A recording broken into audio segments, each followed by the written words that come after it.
I'm Yonit Levy of Channel 12 in Tel Aviv. And I'm Jonathan Friedland of The Guardian in London. And we are Unholy, two Jews on the news from Keshet Podcasts.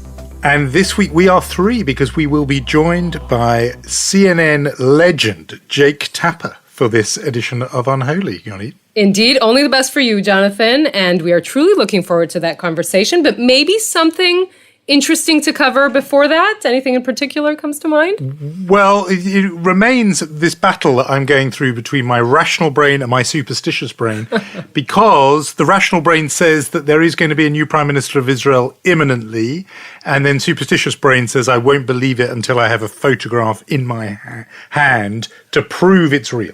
Okay, so can I talk to the rational brain first? Good. This is a momentous week, or a pivotal one, or a significant one. Pick your own adjective. What for many Israelis, depending on your worldview, is either a dream or a nightmare, is becoming reality. Because sometime between 8 p.m. Israeli time or 9, Benjamin Netanyahu will be replaced. And just think of that drama, right? A man who a decade ago wasn't even in politics, in this extraordinary chain of events, will head up a surprising coalition. He really will be the unexpected Prime Minister, Netanyahu-Bennett. He needs to go through a confidence vote in the Knesset and then be sworn in as Israel's 13th Prime Minister. He will, of course, replace the man who's the longest-serving Israeli prime minister, 12 years consecutively, more than Ben-Gurion, more than Margaret Thatcher, more than Tony Blair, and someone who has become, for better or worse, the pillar of Israeli politics. Now, just think for a minute, Jonathan. I mean, anyone enlisting into the IDF today that's 18 can vaguely remember a different prime minister. I dare say you can probably vaguely remember a different prime minister. So historic days in this country for sure. And you talked about the picture. Now, what you will see on Sunday, and I want to point you to that moment, again, somewhere between 8 and 9 p.m. Israeli time, will be after Netanyahu-Bennett is sworn in as prime minister, when his government passes the confidence vote, and everyone will leave the Knesset. You will suddenly see that Netanyahu-Bennett has the security detail of a prime minister, already beefed up these days, one must add, but the security detail of a prime minister, and suddenly Benjamin Netanyahu with a markedly less security. And I think that will be the moment that even you, the emotional part of you, will realize that has happened. Yeah, no, that is huge. That moment where the sort of power visibly drains away from one person to the next. In the British system, it's always so brutal because the removal men and women, I suppose, literally do come as the election returns are counted. And if there is a change of government, you see the van, sometimes metaphorical, but, in the past, literal, draw up to the front door of 10 Downing Street. And you have that moment in the American system. You have that moment 1 minute past noon on January the 20th, and power shifts from one to the other. And this will be the Israeli equivalent. But I still do need and want to see that photograph of Bennett in that chair. But still, no, I agree. Sunday, our watches are synchronized and set for that moment. I suppose the question people are asking is, in a way, what is Bennett going through right now in terms of preparation? I mean, there is a whole procedure. Yep. Again, in the United States, there's a transition. In Britain, there is a whole formal civil service machine that actually briefs in and schools the incoming prime minister. Do we have any sense of whether that is going on, or would that require Netanyahu to actually concede, in effect, and to admit it was happening, to allow his officials to talk to Bennett's officials? Yeah, well, that isn't really happening. Usually what you should have is a few weeks of preparation, looking forward to that transition. This isn't what is happening right now. The whole transition moment, which will happen on Monday morning, they both are supposed to go to the ceremony in the prime minister's office, will obviously be a bit of an awkward moment. I kind of have to think back 25 years, actually 4 days short of 25 years to the day that the young Benjamin Netanyahu stepped into Shimon Peres's shoes in that ceremony, which was quite awkward in the prime minister's office then in 1996. By the way, Shimon Peres then was 73, only a year older than Benjamin Netanyahu. Today, you asked what Netanyahu-Bennett is going through. I think that's a very good question. And we have to say, never in the history of this country has someone with so few seats, become prime minister. And that is something that we should talk about in the way that, how prepared is he to actually take on what I think is one of the toughest roles in the world, and that is being the Israeli prime minister. Yeah, I think it's the only scenario I can think of that's comparable is fictional. And it was since you confessed your desire to move to Denmark, it was in the Danish TV series Borgen, where you might remember, I think also Birgitte, a character named Bennett there, by the way. Oh, so there was. That's right. But Birgitte, I think, rose to be prime minister as the leader of a tiny party, but that was just a sort of broker between the other bigger factions. And in a way, Naftali Bennett is the Birgitte Nyborg of Israeli politics, who's somehow emerging. So maybe there'll be a TV series. You talked about the Netflix deal the other day. Maybe that's going to be his show. But I want to say he's head of the little party that could, Yeah, the little party that could, and he's somehow going to do that. But it's true about how, in a way, unprepared he is. In terms of the formal handover, of course, I wasn't at all surprised when you said that, no, that isn't happening. Of course it wouldn't happen, because it would require either formally or psychologically a concession by Netanyahu. And that is so not happening. And the proof of that came in those statements that Netanyahu has been giving in recent days, in which he says the election has been stolen from him. This is the greatest fraud ever perpetrated on the Israeli people. Some of us have spotted a very familiar, almost uncannily familiar echo in some of this rhetoric. And I think there's a little montage we can play which brings out exactly through the translated voice of Benjamin Netanyahu and another character quite where the outgoing Israeli prime minister's inspiration may have come from. There's the last risk we didn't speak about, and that's the risk of the deep state.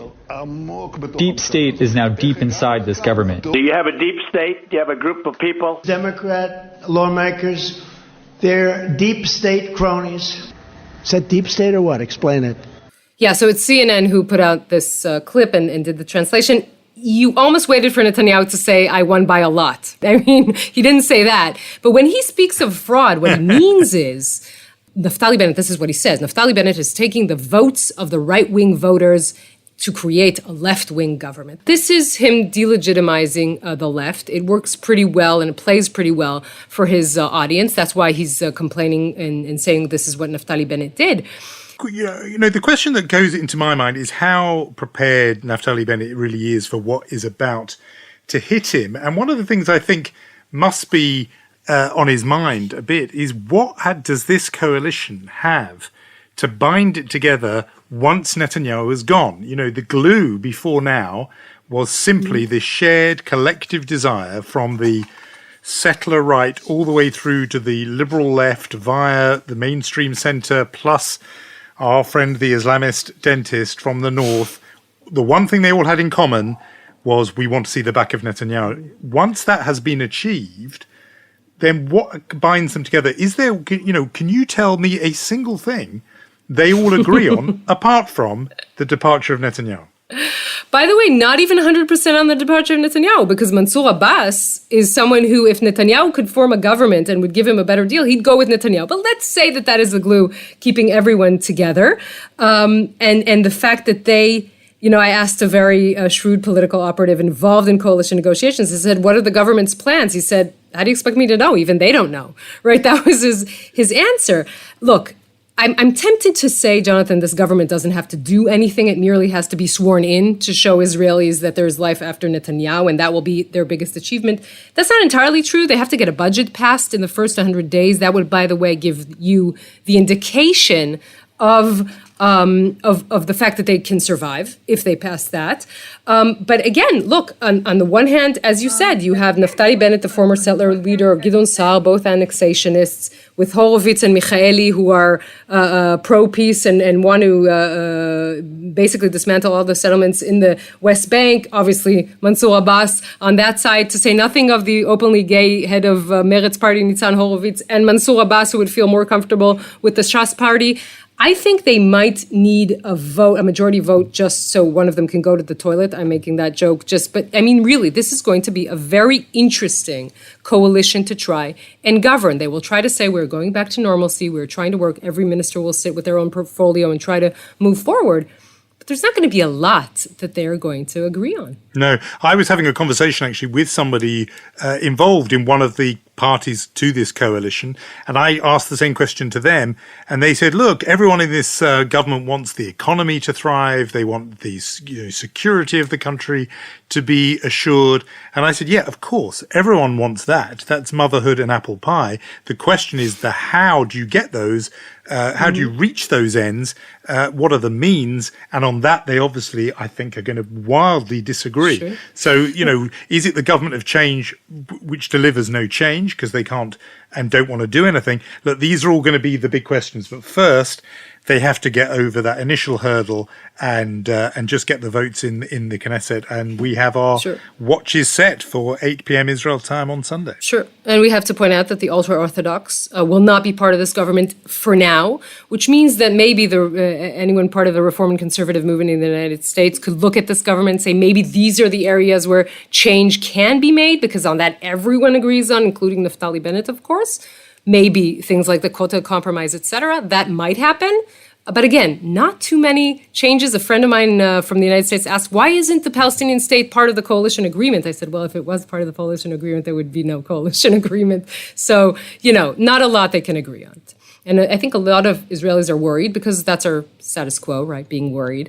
Will Israel's enemies, Iran, Hezbollah, for example, Hamas, be tempted to test the new prime minister and see what he will do? Kind of throwing us back to the Ehud Olmert situation in 2006, right? He entered the government, he swore in his government in May.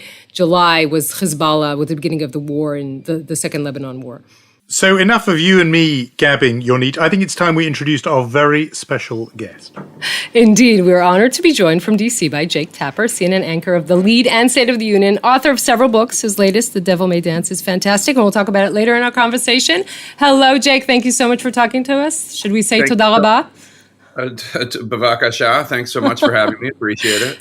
Jonathan called you CNN a legend. I will add up to that and say you are also, I must admit, my favorite American anchor. Let me be quintessentially Israeli, which is talk about us Israelis, because obviously big political drama here. Benjamin Netanyahu set to be replaced by his former chief of staff, Naftali Bennett, on Sunday. And I kind of imagine an angel of fate tapping on the shoulders of someone from the Biden administration in late January, telling them, listen, guys, Benjamin Netanyahu is going to step down, but you're going to get the former leader of the settler movement instead as prime minister, which is a setup to ask you, what kind of welcoming committee, how will the new prime minister be perceived in Washington?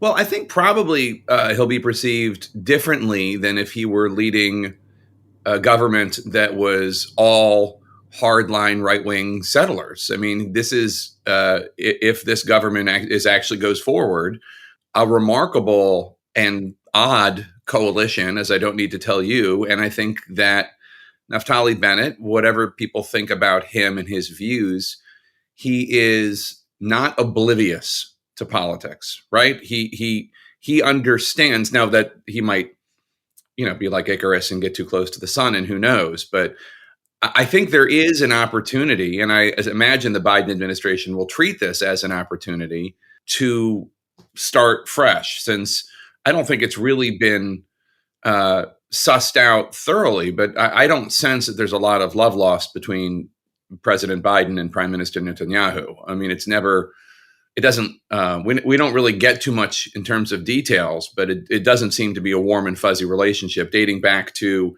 when Biden visited as vice president, right around the time that those new settlements were announced. I think that was in like 2009 or something like that. And then you can go through the whole litany of things that happened, not letting Netanyahu come through the front entrance of the White House. I'm sure you guys have a catalog better than I do. There obviously, I think, are some lingering hostilities. So I think there's opportunity here. Obviously, I am as skeptical as the next person about whether or not this government is going to be able to agree on anything other than the fact that they hate Bibi, but we'll see what happens. Yeah, we've been talking about exactly that. I mean, in a way, it's a quirk of the rotation agreement. You slightly instinctively feel that if it was the other way around and Yair Lapid went first, somehow I think that could be a much more immediately harmonious relationship with Washington. Naftali Bennett, it will be a bit scratchier, but still, I think I agree with you. I think anything that is not Netanyahu is, begins with a kind of goodwill halo effect. I was interested, Jake, to hear what your perspective on, beyond just this change in government, but the other big event of May, which was obviously the 11-day war over Gaza, and just the sense of whether or not that has brought a change in how Israel is seen in American public opinion. On this podcast, we talked a little bit about how there seemed to be, almost at the level of popular culture, a shift, whether it was John Oliver at one end or the hashtag Free Palestine, as if somehow Americans were beginning to look at Israel-Palestine through a sort of racial justice, Black Lives Matter lens, certainly on the left. And I just wonder whether that's something that we're picking up from outside the United States or whether you're sensing that from where you sit. I definitely agree. I think it has, I don't know that it's changed so much as now it's more open and maybe more accepted to criticize Israel. I will say about the 11-day conflict that I'm glad it only lasted 11 days. I covered in Israel the previous one in 2014, which was just obviously a hideous and bloody affair and depressing to cover, and I'm sure worse for you two, and obviously for the Israeli and Palestinian people. Yeah, I mean, I think there are a couple things going on. One is support for Israel in the United States used to be a bipartisan thing. But for whatever reason, Obama versus Netanyahu, and Netanyahu coming to Congress to speak against the Iran deal, et cetera, really seemed to, in some ways, align Netanyahu with Republican politicians. But the American people are not 100% paying attention to every nuance when it comes to the Israeli-Palestinian conflict or just Israel in general. And so I think for a lot of progressives, it probably seemed that Israel, not just Netanyahu, but Israel was aligned with the Republican Party, and specifically with Trump's Republican Party. And B, I think you're right that the social justice movement has, and this is not new. I mean, we all remember my brother wrote a story once for Salon.com, I think like 20 years ago, about how Irish people identified with the Palestinians because, back in the 90s, the idea of an oppressor state versus the oppressed makes the oppressed identify with the oppressed elsewhere, those who self-identify that way. So I think it's all part of it. And then, yes, with the social justice movement in the United States rising as it has in the last few years, whether it's Black Lives Matter or other similar movements, the rise of the progressives with Bernie Sanders and Alexandria Ocasio-Cortez, and we should apply these standards to international policy as well. And, there's the Bernie Sanders wing of that, which is criticizing Israel, being willing to, halt weapon sales to Israel, et cetera, but also believing, and remember, Sanders worked on a kibbutz when he was younger, believing that Israel has a right to exist. And not only that there needs to be in Israel, there needs to be a safe place for Jews. But then beyond that, there is the school of thought of Israel shouldn't exist, not as a Jewish state. That to me is more acceptably outspoken. People are saying that publicly for the first time in a way that I do not remember. And that's pre this 11-day conflict, but in the last couple years, I will say, that not being perceived as radical to the degree that the person would be ostracized. So I do think there have been shifts. I'm sorry I went on, but no, it was really interesting, and I'm sort of adding on to that worrying trend, the fact that it's also what we've seen, not only anti-Israel, but also anti-Semitic attacks. And you have Jonathan Greenblatt, I think the CEO of ADL, who said, during the Trump years, he spoke at length, and he now was quoted as saying, there aren't the people who are protesting in an anti-Semitic protest in the United States, they don't have MAGA hats, meaning it's not only from the right, we see it from the left. And I wonder how much that concerns you, not only as Jake Tapper, a newsman, but also as a Jewish father from D.C. Well, obviously, it concerns me look, any hate crimes concern me, and I feel the same in terms of as an anchor about and as a person about crimes against Black people because they're Black, women because they're women, Palestinians because they're Palestinian, Muslims because they're Muslim, et cetera, and Jews because they're Jewish. Asians because they're Asian. That's been something that's going on here because of the demonizing of Chinese people as opposed to the Chinese communist government. See, but this isn't particularly new for me personally, because when I covered, for example, the 2014 conflict, I was attacked a lot on social media, which is, by the way, being attacked on social media is nothing like being attacked in person. So I'm not even comparing the two. I don't want anyone to think I am. But I was attacked a lot on social media by both pro-Israeli people who thought I was a self-hating Jew, anti-Semitic, blah, blah, blah, just for questioning Netanyahu's actions. And also I received a lot of hate from pro-Palestinians calling me a Zionist pig, et cetera. And then on top of that, so that's 2014. Flash forward 2015, Trump's running for president. Then I start getting it from the MAGA brigade and the neo-Nazis and the white supremacists. So to me, and this is, I think, just the quintessentially being a Jew, that there's anti-Semitism on the left and the right. I mean, this isn't new to me. I mean, I've known this for a long time. I'm sure you two have known this for a long time. Like, yeah, it's on the left too. And it was more scary when it was on the right during the Trump years, when literally the worst act of anti-Semitic hatred happened under Trump. And it was at the Tree of Life Synagogue in Pittsburgh. And it was part of a deranged conspiracy theory that Trump and other people fed this idea that George Soros, which we all know what that's code for. George Soros was, funding a caravan of Latinos to come into this country and replace Americans, or, whatever, just this crazy white supremacist plot. But now the violence threats are on the left. So it's, for me, it's just like, I'm Jewish, right? So like, if I ever get killed because I'm Jewish, like, I don't know which side's going to do it. I mean, I'm interested. I wonder if it's harder for each of you. I mean, being in London or being in Washington. We talk a lot about the difference between Jonathan being in London and when all of the anti-Semitic protests happening, and you being in D.C., us being in Tel Aviv. It's a different, I think, Jewish experience. Just the core of it is different. Yeah, although I have to say, after 9/11, and then there were, and the threat of Islamist terror against Jewish targets, I haven't thought about security while walking into a synagogue. I haven't not thought about it since before 9/11. And now, I don't know where it's going to come from or if it's going to come, but it's something that I always think about. When I grew up, there wasn't a cop or a security guard at the synagogue when I walked in. I mean, there never was. Now there always is, always. And just tell. But that's since 2001. Just tell me about the relationship with those feelings and events when they unfold in the Middle East. I mean, I can say that British Jews have now got it down. They know to sort of brace themselves when violence erupts there, because they know one way and another it's going to be hard for them, whether it's colleagues at work asking them to explain/defend what Israel is up to, whether it's social media and so on. Though it's always just it can be an excruciating period for diaspora Jews. That's the experience, I think, in European communities, in Britain. But is it like that do you think American Jews, when they hear that violence is underway in Israel-Palestine, think, right, here we go again? No, not until this conflict.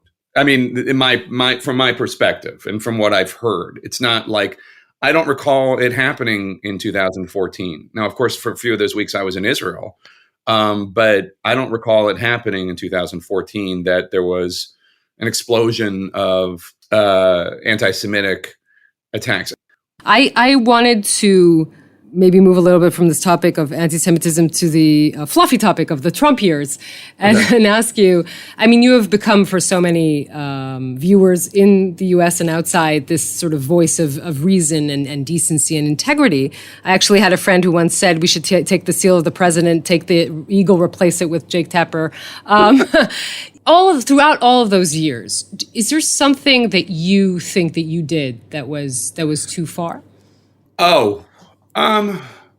I mean, I'm sure there are some tweets here and there that, going back, I wouldn't have sent them. But generally speaking, I really tried to criticize policies, not people, and draw the lines where I did, which were I think it's okay for journalists to take a stand for facts and truth and for decency. But I don't think, for me, for the kind of anchor I want to be, I don't think it's appropriate for me to say, and I think this is the right approach for this policy, or I think this is the wrong approach for this legislation. And I think I pretty much adhered to that. I can't think of an exception. That's not to say that I think that I was perfect. I don't. And I could go through a litany of mistakes I made that were small, or words I used that I wish I hadn't. But generally speaking, I think I pretty much kept to that.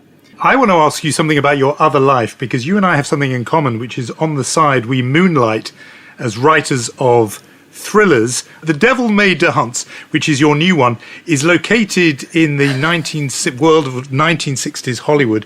And so unholy listeners have heard me talk before about my late father. And so I'm wary of going on about him too much, but he was a Hollywood biographer and wrote biographies of several of the characters who appear in your book.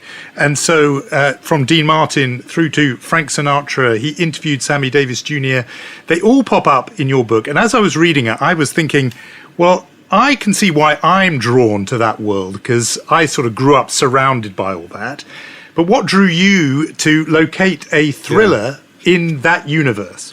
Well, first of all, that's so cool that your dad did that. I had no idea. Yeah. That's so great. I'm gonna have to check out his books after this. So it really was very just simple. The first book, called The Hellfire Club, took place in Eisenhower, McCarthy era Washington, 1954. And after it became clear that the publisher might let me write a second one, that people were buying the first one, just around that time, I heard this incredible true story. And as you know, as a student of this era, I mean, the 50s and 60s in the United States was a wild time where the truth was stranger than fiction. And the true story was that Frank Sinatra, one of the biggest stars in the world at the time, and his pals, the Rat Pack, worked their hearts out to get Senator John F. Kennedy elected president. And he won a very narrow election victory. And after that, Sinatra expected that President Kennedy would stay with him when he came out to California at his Rancho Mirage estate. Rancho Mirage is about a couple hours outside Los Angeles. And he started having all this renovation done to the compound. He had phone lines put in, and extra rooms built, a helipad constructed. And then at the same time, Attorney General Robert Kennedy, President Kennedy's brother, who was the chief law enforcement officer of the United States, was investigating organized crime. And it was brought to his attention that his brother was friends with somebody, Sinatra, who had friends who were mobsters, namely Sam Giancana, but some others too. And so Robert Kennedy had a choice. Do I offend one of the biggest stars in the world who helped get my brother elected, or do I let my brother stay and sleep in a bed where mobsters have probably slept? And that's a true story. That's real. So when I heard that story, I'm like, oh my God. First of all, I was amazed that I made it to 2018 with never having heard that story before. And it's not as though JFK and Sinatra aren't still icons in this country or the world. So once I heard that, I'm like, oh my God, I have to have Charlie and Margaret, the main characters from the first book, go and investigate that and go hang out with the Rat Pack. That sounds like a blast. How fun was that to research? I want to ask about Margaret, who's an awesome character. Really, she's just wonderful. And I had to wonder about, you both do this, men writing about female characters. Is that more difficult to do? I mean, I don't want to generally say that women are smarter, but is it difficult to do? I will say this, that I make sure that it passes the test. I don't assume that I know how to write a woman character any more than I assume I know how to write a black character or an Asian character or anything like that. Like I want to make sure that I get it right. So, my editor is a woman. My wife obviously read it. I definitely try to negotiate it and give a lot of thought to it and make sure that it works. I don't just assume I know what I'm doing. Yeah, I love that part when she's interrogated and someone calls her, Mrs. and she says doctor, which is a good scene. But as Bobby Kennedy says in the book, nowadays gossip passes for news. So if we can ask you something that's more gossipy than news, I read that you spent some time here in Tel Aviv University when you were a student. Is that true? I did. This was 1988. So Ivrit, we could actually be doing the whole thing in Hebrew. Maybe if it was 1988. When I was there in 2014, I picked up some again. I've never been able to read your papers. I don't understand the idea of, and this is just a American Hebrew school. I don't understand the idea of teaching us all vowels and then taking them away, but that's a whole other thing. We think people should be up to the challenge. That's what we like, challenging human beings. It's very Jewish. It's very Jewish to make it challenging and intellectual. Yeah, I was at Tel Aviv University, so it's 1988. So after the first... For how long? Just a semester.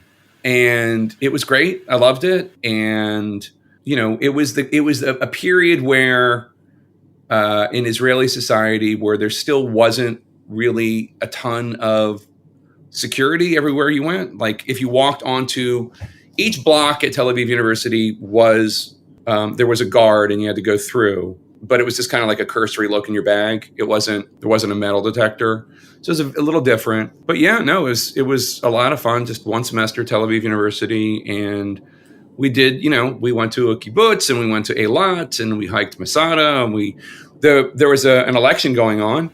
There's always an election going on. That's true. We met Yitzhak Shamir. He was campaigning and ran into us. And my friend Dave, whose Hebrew is even worse than mine, did not know what to say to Yitzhak Shamir, who I don't think had great English himself, and ended up saying "Ani Amerikai, Tov," which of course, for those who don't know, is "I'm an American, good."